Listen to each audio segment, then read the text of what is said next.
आप देख रहे हैं उत्तराखंड का नंबर 1 डिजिटल चैनल उत्तराखंड खबर। नमस्कार, उत्तराखंड खबर में आपका स्वागत है। मैं आपके साथ प्रियंका रावत। चलिए देखते हैं कौन सी रही आज की तमाम बड़ी खबरें। व्यापार में क्या कुछ नया होने वाला है और फल बाजार को लेकर क्या कुछ कहा दून वैली महानगर उद्योग व्यापार मंडल पंकज मसून ने, देखिए इस खास रिपोर्ट में।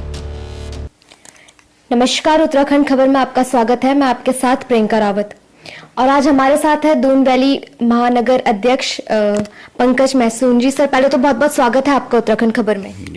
नमस्कार। नमस्कार सर, इस बार क्या कुछ नया चल रहा है व्यापार में? देखिए, बस व्यापार में अब आगे आप देखिए कि अब शाम दीपावली वगैरह सब आ रही है, दशहरा आ रहा है, आपके नवरात्रे अभी चल रहे हैं और लगता है कि इस बार काम बाजार में अच्छा होना चाहिए, क्योंकि पिछले 2 साल से कोरोना की मार चल रही थी और कोरोना के चलते बहुत ज़्यादा व्यापारी वर्ग को आहत होना पड़ा, बहुत ज़्यादा नुकसान झेलने पड़े, कई तरह से उनको दिक्कतों का सामना करना पड़ा। तो अब ऊपर वाले से भी हम दुआ करेंगे कि सबका काम अच्छा रहे और सब व्यापार वर्ग में जो अब आने वाला समय है वो अच्छा रहे और सब लोग जो है अपने जो चीज़ें वो व्यापार में कर रहे हैं वहाँ पर उनको लाभ मिले। उनको लेकर क्या कहेंगे आप? अभी काम हो रहा था पर रुक गया है। नहीं, देखिए मैं बताऊँ आपको, स्मार्ट सिटी का काम अब रुका नहीं है, स्मार्ट सिटी का काम अब चल रहा है। बीच में 1.5 महीना अब 2 महीने बंद था काम, वो भी मैं समझता हूँ कि बरसातों के कारण बंद था। और अभी हमारी 21 तारीख को एक मीटिंग हुई थी, एक बाजार में ही होटल है उसमें, जहाँ सब अधिकारी लोग मौजूद थे, माननीय विधायक जी भी मौजूद थे, खजानदार जी। तो उस मीटिंग में ये तय हुआ था कि कोशिश ये रहेगी कि पहले नवरात्रि तक काम समाप्त हो जाए।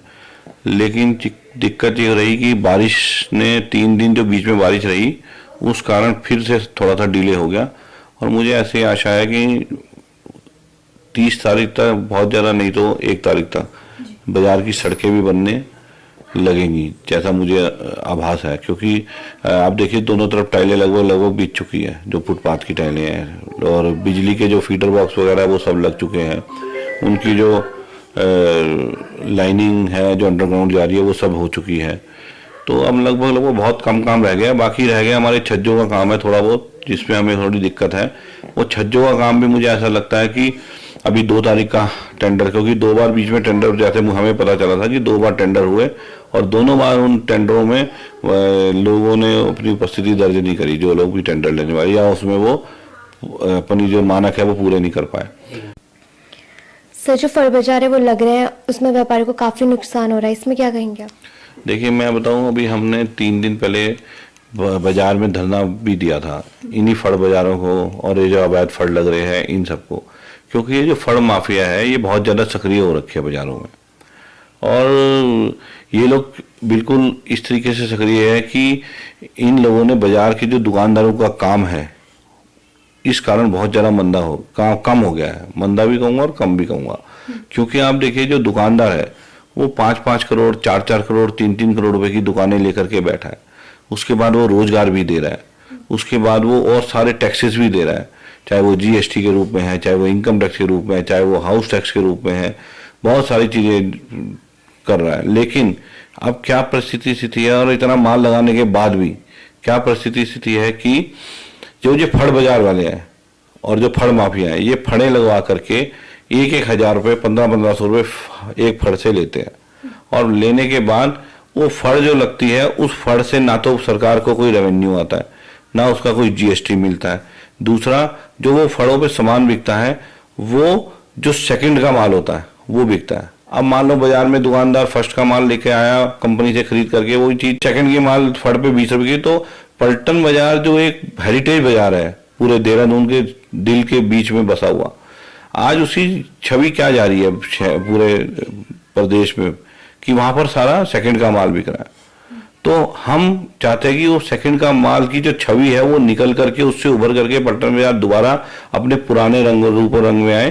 क्योंकि आप देखिए पलटन बाजार को एक स्मार्ट सिटी के रूप में भी, स्मार्ट बाजार के रूप में भी देखा जा रहा है। जो स्मार्ट सिटी का निर्माण है वो पलटन बाजार में ही और मेन है, उसे एक स्मार्ट बाजार के रूप में भी देखा जा रहा है। तो जब बाजार स्मार्ट होगा तो सामान भी स्मार्ट तरीके से मिलना चाहिए, क्योंकि आदमी ये ना लगे कि यार मैं वहां गया था और मेरे साथ तो ऐसा हो गया। अच्छा, दूसरा जो ये फड़ बाजार अवैध तरीके से लग रहे हैं उसके अंदर आप देखिए दिक्कत क्या आ रही है कि वहां चोरी की वारदातें, लेडीज के साथ छेड़छाड़ों की समस्या, और मैं बताऊं कई तरह के पर्स चोरी, मोबाइल चोरी, इस तरह की कई घटनाएं वहां पर घटित हो रही है। दूसरा, उनके पास किसी प्रकार का कोई एनओसी नहीं है, नॉन ऑब्जेक्शन सर्टिफिकेट लेना पड़ता है। अगर आप चाहे अपने प्राइवेट लैंड पे लगाओ, चाहे आप सरकारी लैंड पे लगाओ, आपको 6 से 7 विभागों से एनओसी लेनी ही लेनी है। लेकिन एक भी विभाग की एनओसी उनके पास नहीं है, उसके बाद भी वो अवैध रूप से लगाई जा रही है उस बाजार को। तो मेरा शासन, प्रशासन और पुलिस से ये निवेदन है, और साथ में नगर निगम से भी, कि इस प्रकार के अवैध फड़ बाजारों को हटाया जाए और बाजार में जो दुकानदार अपनी दुकानें लेकर के बैठे हैं उन्हें काम करने दिया जाए, क्योंकि वो सरकार को रेवेन्यू दे रहे हैं, ना कि ये फड़ माफिया।